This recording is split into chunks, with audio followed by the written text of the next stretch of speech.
থেকে আমি টাকার অভাবে আসতে পারিনি। আপনি যদি দয়া করে একটু বলে দেন, আমি মাইনে পেয়ে আপনাকে দিয়ে। নার্সিং হোমটা কি আমার বাবা? হ্যাঁ, ছেলেকে ভর্তি করলেন কেন? সাময়িক অভাব হয়েছে। আরে মশাই, অভাব তো সবারই আছে, আপনারও আছে, আমারও আছে। কারো মাস্টার, কারো মাস্টার। বাপমা লেখাপড়া শিখেছিলেন, ডাক্তারি পাশ করেছিলেন দুটো পয়সা রোজগার করার জন্য, দাতব্য করার জন্য নয়। বুঝতে পেরেছেন? সেদিন পুরো টাকা দিতে পারবেন, ছেলেকে নার্সিং হোম থেকে নিয়ে যাবেন। তাহলে আমি কি করবো? কি আবার করবেন? চলে যাবেন।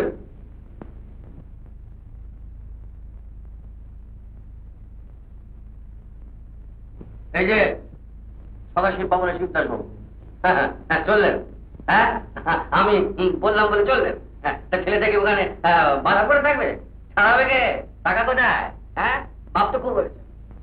যে বলাই বাবু, বলাই বাবু, শুনুন, ফোন করে বলে দিন যে এই ছেলেকে ডিসচার্জ করে দেবেন, আর ওই বিলটা আমার নামে করে রাখতে বলবেন, আমি পেমেন্ট করবো।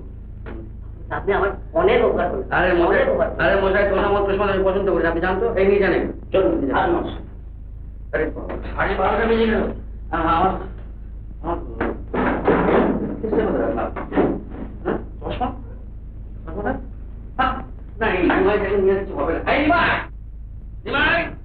এই যে আপনি কোথায় থাকেন?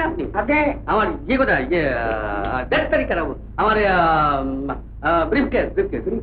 হ্যাঁ হ্যাঁ দিলাম। কোথায় দিলেন? কাকে দিলেন? আপনার হাতে দিলেন? আমার হাতে দিলেন? হ্যাঁ। তা আমার হাতে দিলে জিনিসটা যাবে কোথায়? আমার হাতে দিলে জিনিস আমার আমার চশমা ঝুলছে। হ্যাঁ ঝুলছে। কোথায় ঝুলছে? গলায় ঝুলছে। যাও যাও। শুধু শুধু ওকে ধমকাচ্ছেন কেন? কি ব্যাপারটা? কি ব্যাপারটা? কিছুই না, আমি নিজে হাতে রান্না করেছি, খেয়ে দিয়ে যেখানে খুশি। আরে দেখো না, কোনো মানে কোনো কথা শুনবো না। আচ্ছা বসছি। ওরে সর্বনাশী, এত খেলে কাজ করবো কি করে? আমার যে আজ অনেকগুলো অপারেশন রয়েছে। শরীরটা ঠিক রাখতে গেলে এটাও একটা কাজ। খেয়ে নিন।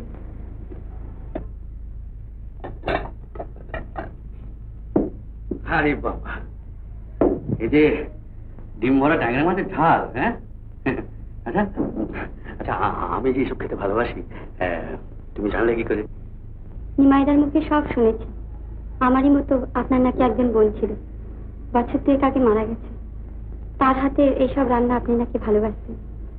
ভেবে নিন না দাদা, আপনার সেই বোন আজও বেঁচে আছে।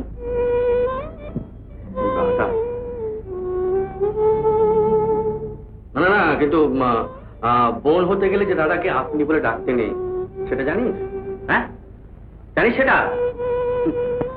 না না, এসব ভালো ভালো খাবার রোজ খাইও না, বুঝলে? অভ্যেসটি খাওয়া হয়ে এসে তোমার যা শরীরের অবস্থা দেখছি, তাতে করে আমার পক্ষে সেসবটা বলা উচিত হবে না। কারণ সব বিষয় সম্পত্তির ব্যাপার আমার আর ভালো লাগে না। আমাকে আপনারা একা থাকতে দিন।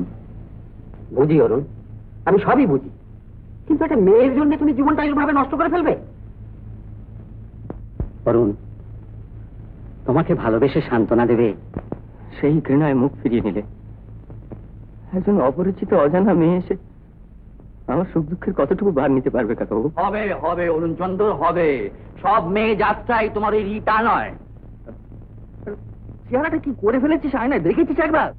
অরুণ, তুমি আমার সন্তানের মতো। আমার অনুরোধ, তুমি আমার কথাটা রাখো। বেশ, আপনার কথা আমি রাখবো, কিন্তু এমন একটি মেয়েকে আমি বিয়ে করব যে আমার এই রূপ কোনোদিন দেখবে না, জানতেও পারবে না। সে হবে অন্ধ। আর সেই বিয়েতে কোনো নিমন্ত্রিত অতিথি থাকবে না। আর একটা কথা, সেই বিয়ের আগে আমি রীতার সঙ্গে শেষবারের মতো একবার দেখা করতে চাই। শীর্ষেন্দু, তুমি তো চোখের ডাক্তার, তুমি একটু অন্ধ মেয়ের সন্ধান দিতে পারছো না? আমার নিজেরই তো বোন রয়েছে, কিন্তু এই অরুণের আত্মীয় স্বজন যখন বলতে আরম্ভ করবে যে শীর্ষেন্দু তার গলগ্রহ অন্ধ বোনটাকে এই বাড়িতে বউ করার জন্য এই অরুণের বন্ধু সেজে এসেছিল, তখন না না না না কাকাবাবু, সে কথা আমি সহ্য করতে পারবো না, আর সেই যে আমি দেখবো না। রীতা, তোমার কাছে আমি শেষবারের মতো জানতে চাইছি, তুমি আমার রূপকে ভালোবাসতে না আমার মনকে? আমি চাই না আমাদের বিয়ের পর মানসিক দ্বন্দ্ব আমাদের দুজনকে আলাদা করে দেয়। আমার সামনে দাঁড়িয়ে ওই কথাগুলো উচ্চারণ করতে তোমার বাঁধলো না এতটুকু? অথচ একদিন আমি ছাড়া আর সবাই চেয়েছিল আমাদের সম্পর্কটা যাতে গড়ে না ওঠে। সবাই ভয় পেয়েছিল তোমার উগ্রতা হয়তো আমার জীবনটাকে নষ্ট করে দিতে পারে। আর আমি তোমার সব দোষ মানিয়ে নিয়ে তোমাকে কাছে পেতে চেয়েছিলাম, তাই না? কি উত্তর দিতে পারছিল না? কোনো উত্তর দিতে পারছিল না? রীতা, রীতা, রীতা,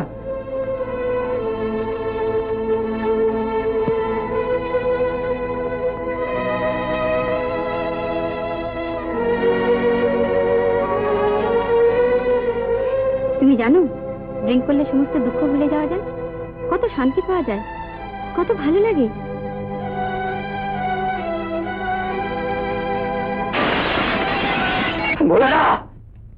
দাদা ডাকতেছ? মদ নিয়ে আয়। আপনি আগে তো এসব পছন্দ করতেন। যা বলছি তাই কর। রীতা বলেছে মদ খেলে নাকি সব দুঃখ ভুলে যাওয়া যায়, সব দুঃখ ভুলে যাওয়া যায়। জানা জানা নিয়ে আয় না, একটু মদ নিয়ে আয় না।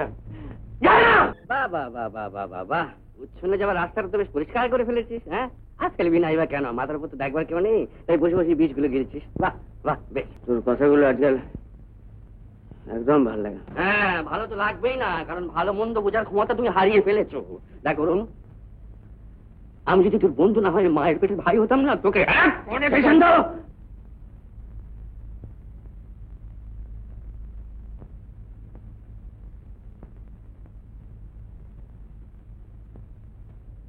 কিছু মনে করিস না?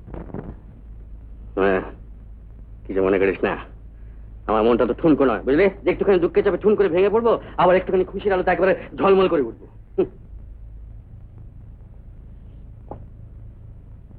অরুণ, একদিন বলেছিলাম যে আমার বোনটাকে এ বাড়িতে বউ করে পাঠাবো না, তাতে আমার নিন্দে হতে পারে, কিন্তু এখন দেখছি তোর পাশে একজনকে দরকার। কে গ্রহণ করবি না আমার অসহায় অন্ধ বোনটাকে? কিন্তু আমার এই মনের অবস্থায় আমাকে কাউকে সুখী করতে পারবো? একটা মন ভেঙে গেলে আর একটা মন জোড়া দেবে, এইটি তো নিয়ম। আর তোর কি হয়েছে কি? হ্যাঁ, তুই ভেবে না তোর কিছু হয়নি?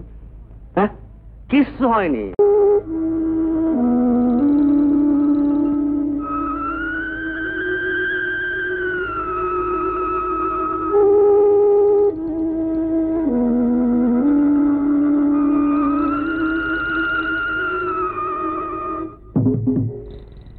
ঘরে চলো।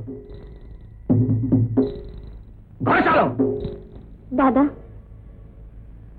কম্পাউন্ডার বাবুকে চলে যেতে বলুন। এটা ডাক্তারের অ্যাডভাইস, না করলে ক্ষতি হবে। শুনেছি এই ডাক্তারবাবু অনেকদিন ধরেই দেখছেন, তাই আপনার কাছে একটা অনুমতি চাইছি। ঠাকুরপুকে আমাদের বাড়িতে রেখে অন্য ডাক্তার দেখাতে চাই। কেন, আমার উপর তোমাদের কি কোনো ভরসা নেই? এ কথা বলছেন কেন? আমার আপনার বলে তো কোনো কথা নেই, আমি তো আপনাদেরই একজন। ভোলাদা, ভবানী, ভোলাদা, ভবানী, আমাকে একবার ঠাকুরপুর কাছে নিয়ে চলো তো।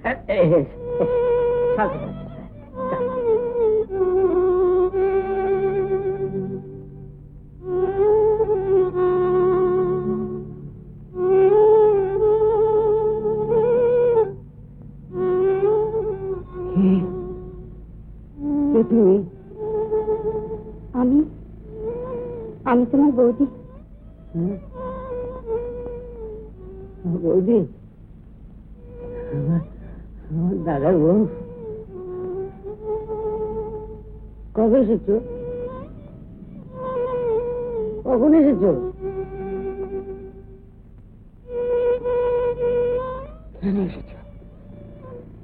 এসেছি তোমাকে দেখাশোনা করার জন্য, যাতে তোমার কষ্ট না হয়।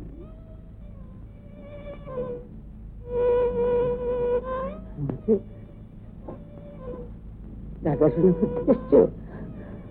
আমার যাতে কষ্ট না হয়। বৌদি, বৌদি, আমাকে ইঞ্জেকশন দেবে না তো? আমাকে ওষুধ খাবে না তো? যা খেলে তোমার কষ্ট হয় এমন জিনিস আমি তোমায় দেব না। বড্ড কষ্ট, বুকে না খুব লাগে, বড্ড।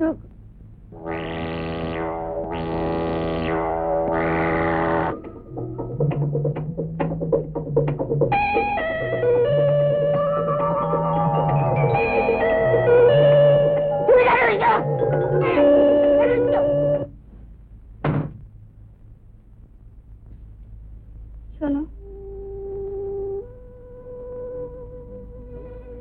দাদাকে এসব বললাম বলে তুমি রাগ করেছ?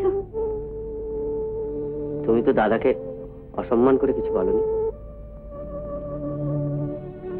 শুনোনি, আমার মনে হচ্ছে তুমি পারবে আমাদের সংসারে শান্তি ফিরিয়ে আনতে। হ্যাঁ, যা বলছিলাম, সাধারণত শক নেবার পর পেশেন্ট মোটামুটি কিছুদিন সুস্থ থাকে, তারপর তাকে অবজারভেশন রাখা হয়। আপনি কি বিদ্যুৎকে হসপিটালাইজ করতে বলছেন? অফকোর্স। ডাক্তারবাবু, আমার একটা অনুরোধ, ওকে কলকাতার মধ্যেই রাখবার চেষ্টা করুন, যাতে আমরা মাঝে মাঝে এসে দেখে যেতে পারি। ইয়েস, আমার কাছে ট্রিটমেন্ট করতে হলে ওকে কলকাতাতেই থাকতে হবে। এনিওয়ে, আমি আজই পেশেন্টকে ভর্তি করতে চাই। তুই যদি অফিসের কাজকর্ম দেখাশোনা করতিস তাহলে এত প্রবলেমই অ্যারাইজ করতো না। এই দেখ না, এই দেখ, এই দেখ, তোর একটা শোয়ের জন্য কত রকম সমস্যা আমাকে পড়তে হচ্ছে। দেখ, তো বেশ, তো তোমার যদি কাজের সুবিধা হয় আমি বরং তোমাকে একটা পাওয়ার অফ অ্যাটর্নি দিয়ে দিই। আরে শীর্ষেন্দু বাবু যে, আসুন আসুন আসুন। যে ডিস্টার্ব করলে না তো? না, মানে অরুণের সঙ্গে একটু কথা বলছিলাম আর কি। তা আপনারা গল্প করুন, আমি বরং যাই। কেন, একসঙ্গে বসেই তো গল্প করতে পারতাম। আচ্ছা মশাই, আপনি আমাকে দেখলে এরকম পালাই পালাই করেন কেন বলুন তো? না মানে কি যে কি বিনোদ বাবু, এরকম হয় হয় এই আমার ক্ষেত্রেই দেখুন না, এমন কতগুলি লোক আছে যাদের দেখলেই গায়ে ফোঁসটা পড়ে, আবার এমন কতগুলি লোক আছে যাদের দেখলে ভালোবাসতে ইচ্ছে করে, মিশতে ইচ্ছে করে, দুদণ্ড বসে গল্প করতে ইচ্ছে করে, কিন্তু তারা ভুলেও আমার প্রতি ভ্রুক্ষেপ করে না। তা হ্যাঁ মশাই, আমি আপনার এই ভালো না লাগা দলের মধ্যে পড়ছি না তো? কি যে বলেন, আপনার কথাগুলো ভারী মিষ্টি, খুব ইন্টারেস্টিং, খুব ডিসঅ্যাপয়েন্টিং। হ্যাঁ, কিছু বললি? হ্যাঁ হ্যাঁ হ্যাঁ হ্যাঁ হ্যাঁ, কি যেন বলছিলাম, শুনায়নি শুনায়নি। চা তো? রাইট, যাও তো মিষ্টি বন্টি, আমার জন্য ফার্স্ট ক্লাস করে এক কাপ গরম চা নিয়ে এসতো। হ্যাঁ, লক্ষ্মী বন্টি মা, যাও।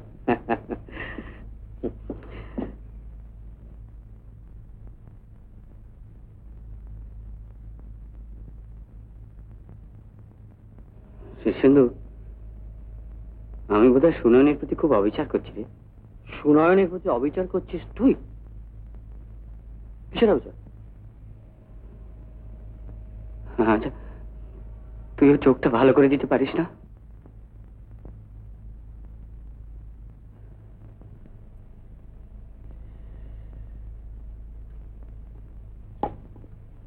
তুই বলছিস সে কথা? ভালো করে ভেবে দেখ, আমি চেক আপ করে দেখেছি, একটা মাইনর অপারেশন করলে কিন্তু ভালো হয়ে যাবে। তাহলে ভালো করছিস না কেন? ভালো করে দিলাম, সুনয়নের দৃষ্টি ফিরে পেলো, তারপর তারপর কি? তারপর তোর এই মুখটা দেখে যদি কোনো ভুল বোঝাবুঝি হয়। না, আমি ভুলে গেছিলাম। না শীর্ষেন্দু, না, ওর কাছে যে ভালোবাসা আমি পেয়েছি, ওর চোখটা ফিরিয়ে দিয়ে, না, আমি সেটা হারাতে পারবো না, আমি সেটা হারাতে পারবো না। দাদা, তখন থেকে তো গল্পেই মেতে আছো। আসল কথাটা বলেছো ওকে? কথা? কি কথা? এই তোমার বড্ড দোষ, খালি ভুলে যাও। তুমি তো বললে ঠাকুরকে আর আমাকে নিয়ে কলকাতার বাইরে কদিনের জন্য যাবে। কলকাতার বাইরে? সব জিনিসটাই তোমাকে মনে করিয়ে দিতে হয়। শোনো,